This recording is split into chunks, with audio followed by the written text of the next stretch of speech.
ప్రేయస్ని ఎన్నికల బరిలో నిలిపి వెంటనే పెళ్లి చేసుకున్న యువకుడంట. నామినేషన్ దాఖలు చేస్తున్నట్లుగా రసీదును చూపుతున్న శ్రీజ అలాగే చంద్రశేఖర్.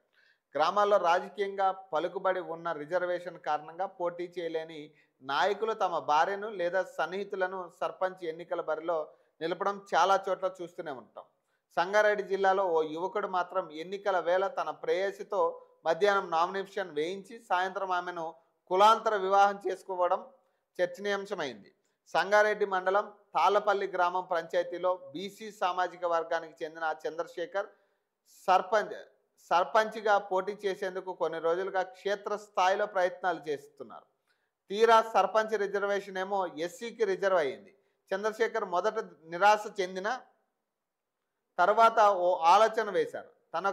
తాను కొన్నాళ్ళుగా ప్రేమిస్తున్న యువతి ఎస్సీనే కావడంతో ఆమెను వివాహం చేసుకోవడానికి కొన్ని ఎన్నికల బరిలో నిలపాలని భావించారు.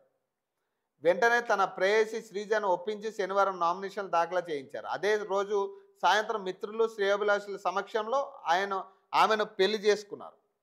మరోవైపు యువతి తల్లిదండ్రులు తమ కుమార్తె కనిపించడం లేదని స్థానిక పోలీస్ స్టేషన్లో ఫిర్యాదు చేయడంతో చంద్రశేఖర్ శ్రీజలు ఠానాకు చేరుకుని తామిద్దరం ఇష్టపడే పెళ్లి చేసుకున్నామని పోలీసులకు వెల్లడించారు. తమను ఆశీర్వదించి గెలిపిస్తే గ్రామాభివృద్ధికి పాటుపడతామని నూతన దంపతులు గ్రామస్తులను కోరారు. వీరికి సంగారెడ్డి ఎమ్మెల్యే చింతా ప్రభాకర్ మద్దతుగా నిలిచారు.